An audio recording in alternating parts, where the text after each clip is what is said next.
जय हिंद साथियों, नमस्कार, सत श्री अकाल, आदाब। मैं पंकज शर्मा आप सभी का फिर से YouTube प्लेटफॉर्म क्लासरूम पर हार्दिक स्वागत करता हूं। अब तक मैं आपको रूट वर्ड से बहुत सारे वर्ड ऑलरेडी हम पढ़ चुके हैं और फिर से ये रूट वर्ड की क्लास हम लेके आए हैं। ये रूट वर्ड्स ऐसे हैं बच्चों, इनसे हम बहुत सारे वर्ड्स को आसानी से सीख सकते हैं और मेरा टारगेट ये है कि मैं आपको इन रूट वर्ड्स की मदद से कम मैं आपको 2000 वर्ड्स को मैं याद करा दूं, मैं आपको पढ़ा दूं इन रूट वर्ड्स से। मैं आपको बच्चों ध्यान रखिएगा, मैं आपको 200 से भी ज्यादा, किससे ज्यादा, more than 200 words root words पढ़ाऊंगा। मोर देन 200 रूट वर्ड्स पढ़ेंगे हम और उन 200 रूट वर्ड्स के माध्यम से 2000 वर्ड्स को पढ़ेंगे। ठीक है, तो मेरी कोशिश यह है कि हम ज्यादा से ज्यादा शब्दों को केवल और केवल रूट वर्ड से हम पढ़ें, क्लासेस को रेगुलर रखें। और ये क्लासेस बच्चों आपको बहुत पसंद आ रही है, आप बहुत लाइक कर रहे हैं इस क्लास को भी और जो सुबह क्लास आती है उसे भी। तो बच्चों इस क्लास से ज्यादा बच्चों को जोड़ो, जो बच्चे सीरियस हैं और जो पढ़ना चाहते हैं इस लॉकडाउन में, उन सभी बच्चों को इस प्लेटफॉर्म पर जोड़िए ताकि ये हमारा जो परिवार है ये काफी और बड़ा हो जाए और ताकि आपको भी पढ़ने में मजा आए और आपको भी लगे हाँ यार अब मोर देन 100 स्टूडेंट्स क्लास में आ रहे हैं और सबको ज्ञान मिले और सबको इससे बेनिफिट हो। बच्चों चलिए शुरू करते हैं आज की क्लास को, ज्यादा इधर उधर की बातें नहीं करेंगे। आज का पहला रूट वर्ड है हमारे पास बच्चों आर्क और आर्की। आर्क और आर्की का मीनिंग होता है रूल या सिस्टम यानी शासन। इसमें पहला वर्ड हमारे पास है एनार्की। एनार्की का मतलब क्या हुआ? एनार्की का मीनिंग हुआ कि जब कोई रूल या सिस्टम कहीं नहीं होता तो वहां एनार्की हो जाती है, अर्थात वहां पर राजकीय अव्यवस्था हो जाती है। क्या हो जाती है? राजकीय अव्यवस्था। इसको हिंदी में बोलते हैं अराजकता। कि जैसे किसी शहर में या किसी कंट्री में या किसी भी स्टेट में अगर गवर्नमेंट नहीं हो तो वहां पे लोग अपनी मनमानी करेंगे और वहां पर अव्यवस्था फैल जाएगी। तो उस अव्यवस्था को क्या बोलते हैं? हम उसे एनार्की कहते हैं। ये जो एन रूट वर्ड है इसमें ये आर्की का ऑपोजिट बना रहा है। आर्की का मतलब सिस्टम, गवर्नमेंट हो गया और एनार्की का मतलब हुआ अव्यवस्था, राजकीय अराजकता। चलिए अगले वर्ड पे आते हैं बच्चों, patriarch. What is patriarch? Patriarch का मीनिंग होता है घर का मुखिया, वो भी पुरुष। किसी घर का मुखिया, घर का जो मुखिया होता है यानी head of a family. Head of a family अगर मेल है, कौन? मेल अर्थात पुरुष, तो उसे पैट्रियार्क कहा जाता है। ऐसे एक और वर्ड है हमारे पास मैट्रियार्क। तो मैट्रियार्क का मतलब क्या हुआ? हेड ऑफ अ फैमिली, पर वो फीमेल होगा। क्या होगा? Head of a family. Head of a family, लेकिन वो क्या होनी चाहिए? वुमन। तो अगर कोई महिला किसी परिवार की मुखिया है, वहां पे पुरुष मुखिया नहीं, कौन है? महिला, तो उसे कहेंगे अब मैट्रियार्क। नेक्स्ट वर्ड पे आते हैं बच्चों, पैट्रियार्की। पैट्रियार्की क्या होती है बच्चों? पैट्रियार्की का मतलब होता है एक ऐसा सिस्टम, एक ऐसी व्यवस्था। सिस्टम का मतलब होता है व्यवस्था। एक ऐसी व्यवस्था जहां पर जो हेड होता है, जो फीमेल जो हेड होता है मुखिया, वो एक मेल होता है, एक मैन होता है, उसे कहते हैं patriarchy. System of male head. Male head का जो सिस्टम होता है उसे पैट्रियार्की कहते हैं। अगला वर्ड है हमारे पास मैट्रियार्की। ये बच्चों एक दूसरे से मिलते जुलते शब्द हैं। मैट्रियार्की, मैट्रियार्क, पैट्रियार्की, पैट्रियार्क, इन दोनों में डिफरेंस क्या है? पैट्रियार्क और पैट्रियार्की में डिफरेंस ये है कि ये पुरुष है, ये एक व्यक्ति है और ये एक व्यवस्था है।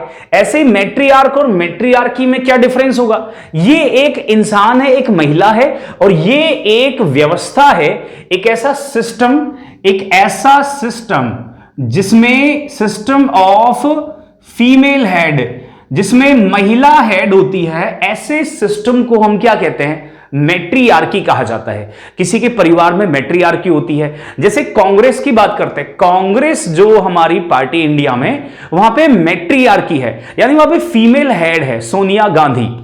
अगले वर्ड पे आते हैं बच्चों, मोनार्की क्या होता है? मोनार्की कहते हैं एक ऐसी सरकार, एक ऐसी गवर्नमेंट जिसमें जो सरकार को चलाता है वो या तो होता है कोई किंग या होता है क्वीन, यानी government by government by a king, किसी किंग के द्वारा या किसी क्वीन के द्वारा जो सरकार चलाई जाए उसे हम क्या कहेंगे, उसे कहेंगे मोनार्की। एक बार आप जल्दी से इसका स्क्रीनशॉट ले लीजिए ताकि मैं आपको इधर, क्योंकि उधर काफी ज्यादा हो जाता है, मे भी आपको दिखने में परेशानी हो, तो मैं आपको बड़ा बड़ा इधर लिख के समझा दूंगा। देखिए अब अगला वर्ड है ओलिगार्की।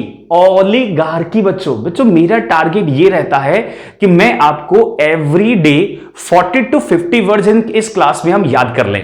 कितने वर्ड्स? 40 to 50 वर्ड्स रोजाना हमारे इस क्लास में याद हो जाएं, ताकि एक रूटीन बना रहे कि हाँ हम 40-50 वर्ड्स एवरी क्लास में, एवरी डे क्लास में जाके याद करते हैं। ओलिगार्की क्या होता है बच्चों? गवर्नमेंट होती है, ये भी एक तरह की सरकार होती है, लेकिन कैसी? Government by A small group of people.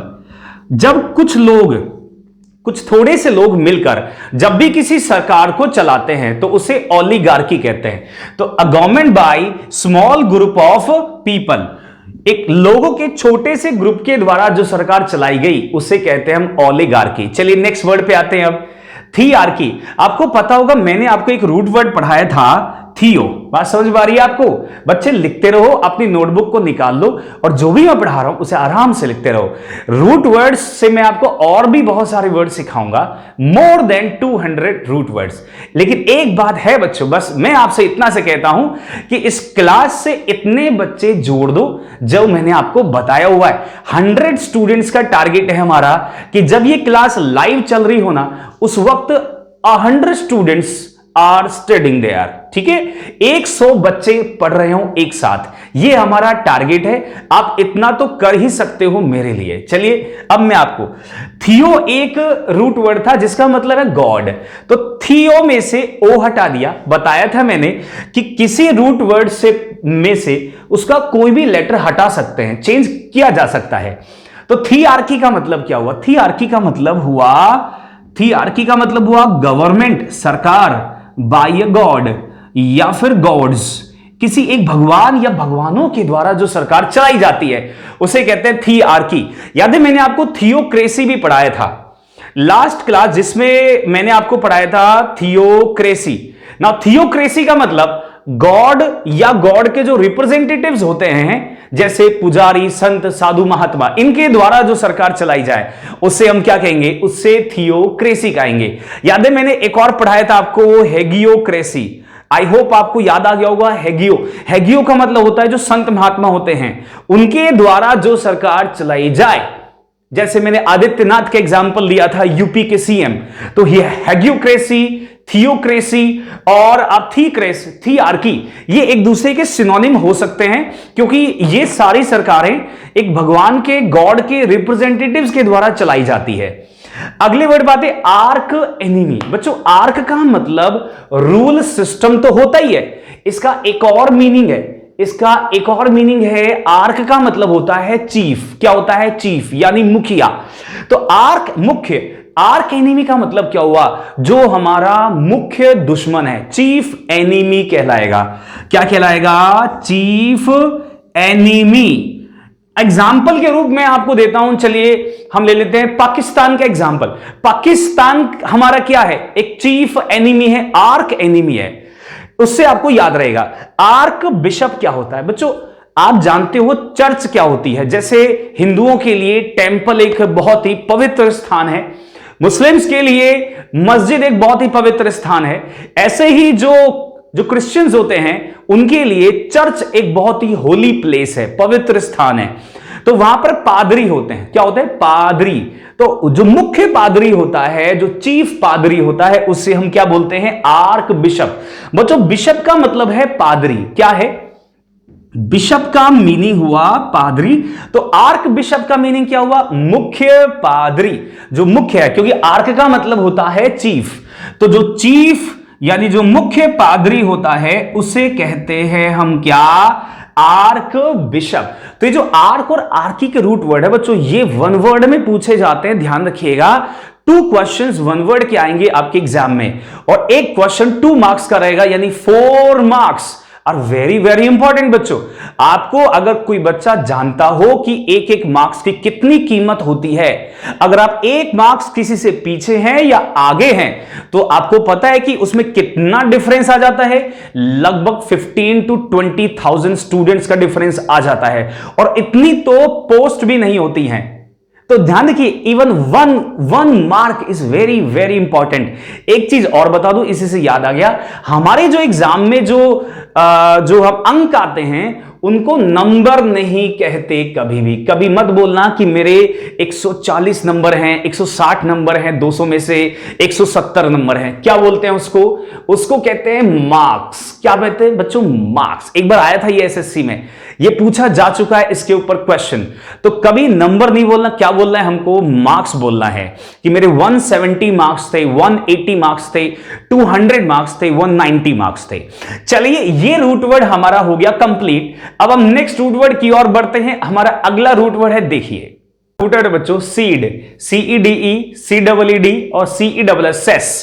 इसका मीनिंग होता है गो, जाना। अब इससे मैं आपको कितने वर्ड सीखने वाले हैं? 14। मैं आपको 14 वर्ड सिखाऊंगा इससे, और यहां पे जो वर्ड्स है ना, मैं इनके सिनोनिम्स भी बताऊंगा। तो ये 14 से भी बहुत ज्यादा हो जाएंगे। एक एक के भी मैंने अगर 4 या 5 सिनोनिम्स बताए तो बहुत सारे वर्ड आज हमारे होने वाले हैं। चलिए शुरू करते हैं। पहला वर्ड देखिए क्या है। पहला वर्ड है बच्चों एक्सीड। इसका मतलब होता है सहमत होना किसी से, या किसी को अपनी सहमति देना। जैसे आपने मुझसे कोई भी रिक्वेस्ट की और मैं आपकी उस रिक्वेस्ट को मैं मान गया, उससे सहमत हो गया, या आपने कुछ डिमांड की कि सर अब हमारी क्लास, सर अब दिन में 4 या 5 बार क्लास लिया करो आप, या 2-2, 3-3 घंटे क्लास लिया करो, और मैंने आपकी वो जो डिमांड वो या फिर आपकी रिक्वेस्ट वो मैंने मान ली, तो उसको कहते हैं एक्सीड।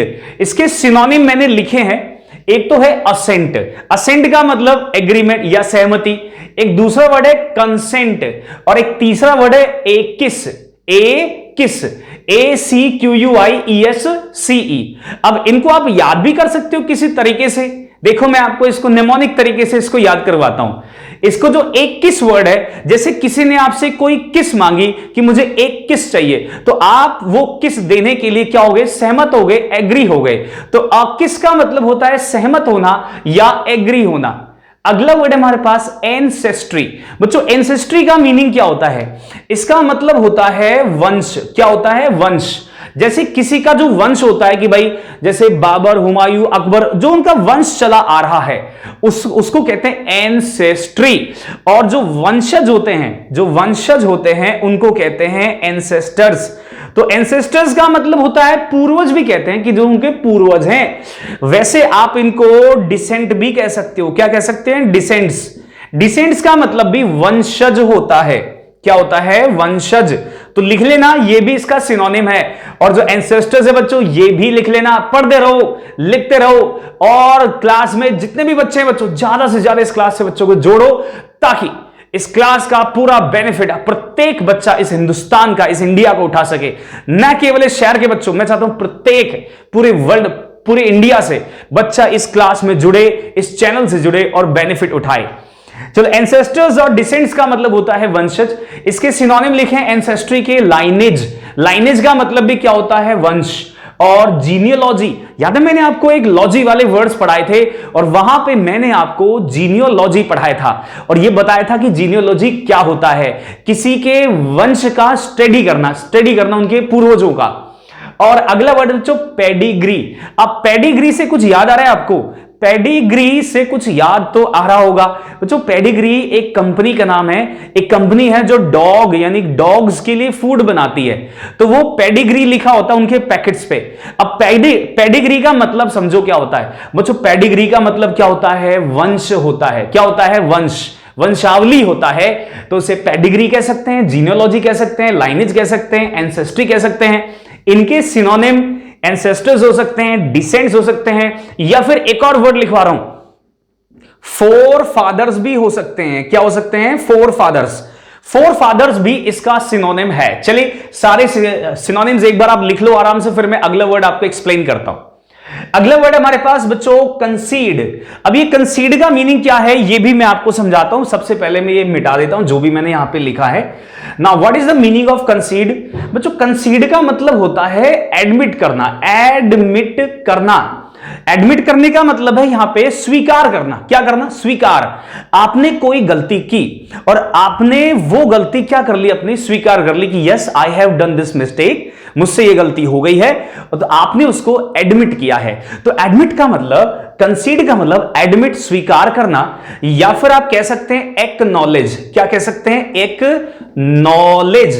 एक्नॉलेज का मतलब भी क्या होता है? किसी भी चीज को बिना झिझके जल्दी से स्वीकार कर लेना कि हां मुझसे हुआ है, मैंने ये काम किया है, उसे कहते हैं हम कंसीड या फिर एडमिट या फिर एक्नॉलेज।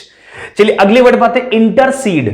इंटरसीड का मीनिंग क्या हुआ? इंटरफियर करना, हस्तक्षेप करना किसी के मामले में। जैसे कोई दो पार्टियां हैं, आपके दो दोस्त हैं और दोनों दोस्तों के बीच में आप हस्तक्षेप करें उनको सुलझाने के लिए मामले को, तो आप इंटरसीड कर रहे हैं। तो इसका सिनोनिम क्या होगा? इसका एक सिनोनिम तो होगा बच्चों इंटरवीन। क्या होता है? लिख लो इसको जल्दी से, बहुत प्यारा वर्ड है, बहुत ही खूबसूरत वर्ड है, ब्यूटीफुल, इंटरवीन। और दूसरा वर्ड है हमारे पास इंटरफियर। क्या है? इंटरफियर। तो इंटरवीन और इंटरफियर, इन दोनों वर्ड्स का ये क्या है? एक सिनोनिम है। एक और लिखवा रहा हूं बच्चों, इंटरमीडिएट। क्या करना?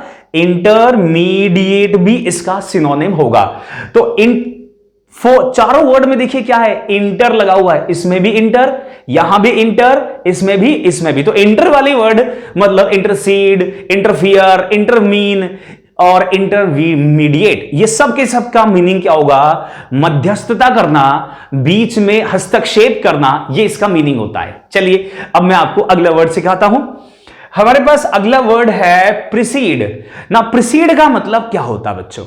कि कोई चीज पहले ही हो जाए, पहले ही चला जाए। जैसे मान लीजिए आप अपने घर गए और आपके घर पहुंचने से पहले ही आपके जाने की खबर, आपके घर पहुंचने से पहले ही आपके जाने की खबर आपसे पहले पहुंच जाए, उसे कहते हैं प्रिसीड। क्या कहते हैं उसे? प्रिसीड, यानी पहले जाना, पहले पहुंचना। तो इसको हम कैसे लिखेंगे?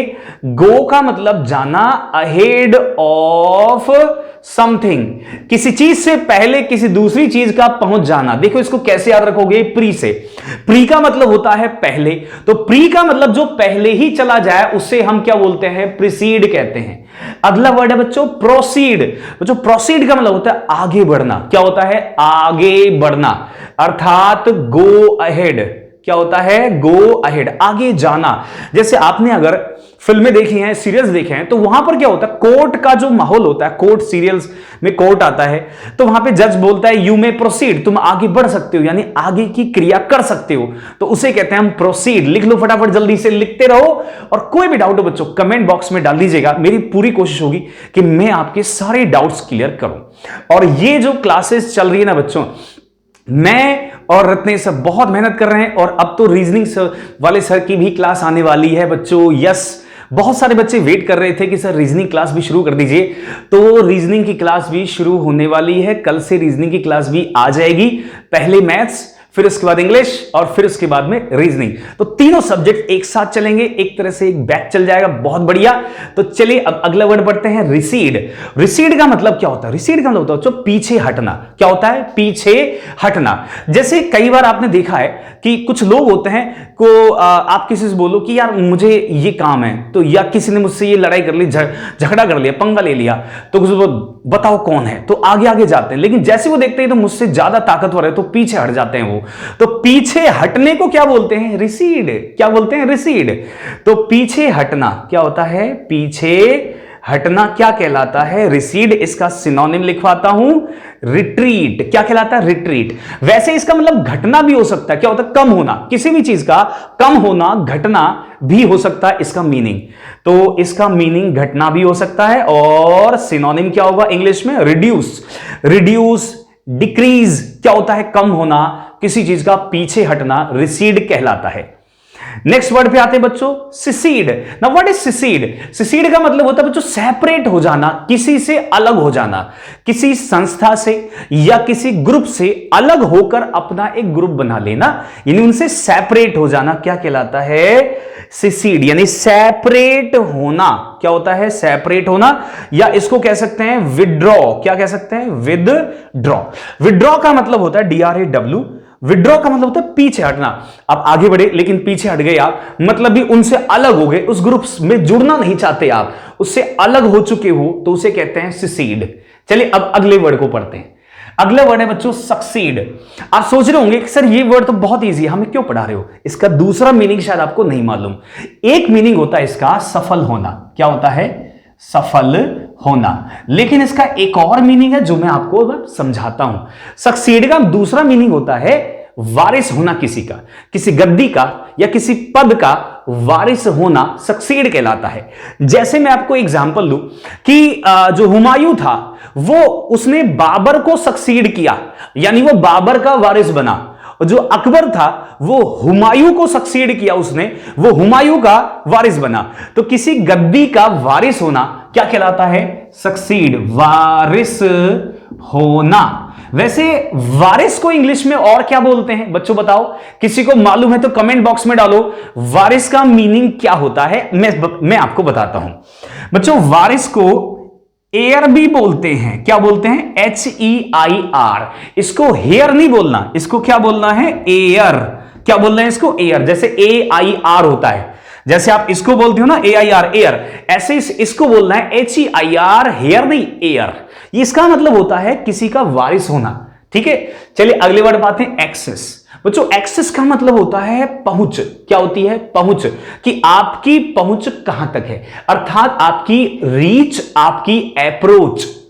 तो एक्सेस का मतलब हो गया रीच या फिर अप्रोच। मैं फिर से समझा देता हूं, एक्सेस ACCESS का मीनिंग होता है रीच या अप्रोच, आपकी पहुंच कहां तक है। जैसे आपने कहा कि भाई इस कमरे में, हमारे घर में एक कमरा है, वहां पे मुझे जाना अलाउ नहीं है, मेरा एक्सेस नहीं है वहां पर, मेरी रीच नहीं है, मैं पहुंच नहीं सकता, मैं जा नहीं सकता वहां पर। ठीक है, चलिए अगला वर्ड है एक्सेसिबल। एक्सेसिबल क्या होता है? एक्सेसिबल का मतलब होता है जहां पे, ये एक्सेस से बना है, किससे बना है? एक्सेस से, इजीली जहां पर पहुंचा जा सके, यानी इजीली रीचेबल। इसका मीनिंग होता है इजीली रीचेबल, जहां पर हम आराम से पहुंच सकते हैं। बच्चों एक मिनट आपसे बात करना चाहता हूं कि आप ना नोट्स बनाते जाओ और क्लासेस को रेगुलर अटेंड करो। मैं आपको गारंटी से कह सकता हूं कि अगर आप क्लासेस को रेगुलर अटेंड करोगे ना, ग्रामर की क्लास भी और वोकैबुलरी की क्लास भी, आपको इंग्लिश के अंदर 1 महीने में ही फर्क दिखने लग जाएगा। Within a month you will feel that the lack, जो कमी थी ना हमारे अंदर, वो अब दूर होने लगी है। वोकैबुलरी भी डेली अटेंड करो, बिकॉज वोकैबुलरी के अलावा इंग्लिश ग्रामर अधूरी है, इंग्लिश अधूरी है। सिर्फ ग्रामर नहीं, वोकैब भी अटेंड किया करो। बहुत सारे बच्चे ऐसे हैं जो ग्रामर अटेंड करते हैं, वोकैब की क्लास को मिस कर देते हैं। Don't miss the class. जो बच्चे मिस कर रहे हैं बच्चों, वो बहुत कुछ मिस कर रहे हैं। इंग्लिश को अगर समझना है, अच्छे से स्ट्रॉन्ग करनी है, मेरे जैसी इंग्लिश करनी है, तो बस मैं चाहता हूं कि आप ग्रामर वोकैब दोनों को एक साथ लेके चलो। गारंटी है आपको इंग्लिश सिखा दूंगा, इंग्लिश की कमजोरी बिल्कुल दूर कर दूंगा रेगुलर। और जैसा मैं आपको गाइड करता हूं ना, बिल्कुल वैसे ही गाइडेंस पे आपको चलना है। अपना दिमाग नहीं लगाना, बस मैं जैसा बोलते जाऊं अब वैसा करते जाओ, आप अपने लक्ष्य पर जरूर पहुंचोगे। चलिए अगला वर्ड पढ़ते हैं, आ जाओ। अगला वर्ड है प्रोसेस। बच्चों प्रोसेस क्या होता है? प्रोसेस होता है किसी भी चीज की प्रक्रिया को बोलते हैं, किसी भी चीज की प्रक्रिया। जैसे अभी पूरे इंडिया में वैक्सीन लग रही है सबको, तो उसकी प्रक्रिया क्या है कि सबसे पहले आप आरोग्य सेतु डाउनलोड कीजिए, वहां पे अपने आप को रजिस्टर कीजिए, फिर उसके बाद जब वैक्सीन का स्लॉट आएगा तो आप वहां पर अपनी अवेलेबिलिटी को कंफर्म कीजिए, और उसके बाद आप वहां पे सेंटर पे जाइए और वैक्सीन लगवाइए। ठीक है, इसको कहते हैं, पूरी प्रक्रिया को प्रोसेस कहते हैं। क्या कहते हैं? प्रोसेस। तो इसको कहेंगे हम प्रक्रिया। तो इसको इंग्लिश में क्या बोल सकते हैं? हम बोल सकते हैं इसको प्रोग्रेस। बच्चों प्रोग्रेस कह सकते हैं प्रोसेस को हम, क्योंकि इसमें धीरे धीरे हम प्रक्रिया में अगर प्रक्रिया को ठीक से अपनाएंगे ना तो आराम से धीरे धीरे आगे बढ़ते जाएंगे, प्रोग्रेस होती जाएगी। आगे बढ़ पड़ते हैं एक और, प्रोसेशन। प्रोसेशन क्या होता है? प्रोसेशन होता है जुलूस। क्या होता है? जुलूस। आपने देखा होगा बहुत सारे लोग एक साथ इकट्ठे होकर सड़कों पे जुलूस निकालते हैं, एक साथ जुलूस निकलता है, उसे क्या कहते हैं? प्रोसेशन कहते हैं। उसे क्या कहते हैं? प्रोसेशन, यानी जुलूस। क्या बोलते हैं? जुलूस। तो अब जुलूस को इंग्लिश में और क्या बोलेंगे बच्चों? उसको परेड भी कह सकते हो कि वो एक तरह से ऐसे परेड कर रहे हैं, तो परेड। और इसका सिनोनिम है दूसरा कॉर्टेज। क्या है? कॉर्टेज। बच्चों कॉर्टेज का मतलब क्या होता है समझो। शव यात्रा। क्या होती है? शव यात्रा। जो शव यात्रा होती है, जैसे शव को घर से और शमशान घाट, जिसको हम कहते हैं क्रिमेटोरियम, ये भी पढ़ाऊंगा, डोंट वरी। क्रिमेट भी एक रूट वर्ड होता है, इससे भी वर्ड्स पढ़ाऊंगा। क्रिमेटोरियम या फिर जो सिमेट्री होती है, ग्रेवयार्ड होता है, कब्रिस्तान, वहां पर तो जो शव यात्रा निकलती है उसे कॉर्टेज कहते हैं। क्या कहते हैं उसे? कॉर्टेज। और जो सिंपल यात्रा निकलती है, जैसे जगन्नाथ जी की यात्रा निकलती है, और या फिर किसी भी जैसे श्याम बाबा की यात्रा निकलती है बाजार से, तो इनको कहते हैं प्रोसेशन। जहां पे बहुत सारे लोग एक साथ इकट्ठा होकर चल रहे होते हैं, दैट इज कॉल्ड प्रोसेशन। चलिए अगले वर्ड पे आते हैं बच्चों, रिसेशन। रिसेशन क्या है? रिसेशन होता है जब मार्केट में बाजार में मंदी आ जाती है, यानी बिजनेस बिल्कुल डाउन है, लोग कुछ खरीद नहीं रहे हैं, लोगों ने खर्च करना बंद कर दिया है। जैसे इस समय पूरे वर्ल्ड में कोरोना वायरस की वजह से क्या आया हुआ है? रिसेशन आया हुआ है, मंदी आई हुई है, तो इसको कहते हैं रिसेशन। वैसे रिसेशन रिसीड से ही बना है। किससे? रिसीड से, जिसका मतलब होता है पीछे हटना। तो इसके दो अर्थ हो सकते हैं रिसेशन के, एक पीछे हटना और दूसरा क्या हो सकता है? मंदी मार्केट में। तो पीछे हटना, पीछे हटना, और मार्केट अगर डाउन है तो उसको कहते हैं हम क्या? रिसेशन कहते हैं। क्या कहते हैं? रिसेशन कहते हैं। नाउ एक वर्ड आपने जरूर सुना होगा, रीसेस। शायद अगर आप ने स्कूल में अच्छे से पढ़ाई की हो तो आपने सुना होगा RECESS, रीसेस। रीसेस का मतलब होता है जब स्कूल में जब बीच में एक आधा या पौना घंटे का एक ऐसा टाइम आता था जिसमें लोग खाना वगैरह खाते थे। क्या बोलते थे उसको? सोचिए, बता, कमेंट बॉक्स में डालो कि आप उसको क्या बोलते? उस समय को जब खाना खाने का वक्त होता है बीच में थोड़ी देर के लिए, क्या बोलते थे उसको? उसको रीसेस कहा जाता है। क्या बोलते हैं उसे? Recess, RECESS। या फिर किसी सरकारी डिपार्टमेंट में या किसी भी कंपनी के अंदर जो खाना खाने का जो वक्त होता है दोपहर का, जब सब लोग खाना खाते हैं, आप कभी पोस्ट ऑफिस जाओ 1-1:30 बजे के आसपास, तो वहां पे लोग कहेंगे भाई अभी खाना खा रहे हैं, क्या चल रहा है? लंच चल रहा है। क्या चल रहा है? लंच। तो उस टाइम को हम रीसेस भी कहते हैं। क्या कहते हैं उसे? रीसेस। तो मैंने आज आपको बच्चों 2 रूट वर्ड पढ़ाए और दोनों से बहुत सारे वर्ड पढ़ाए मैंने आपको। मैं आपको इसी तरह every day I will bring some root words and I will teach you a lot of words through those root words. मेरी पूरी कोशिश है कि मैं आपको बहुत सारे वर्ड एवरी डे क्लास में ही याद करवा दूं। और बच्चों आज इसी नोट के साथ इस class, so much for watching the class guys, bye bye।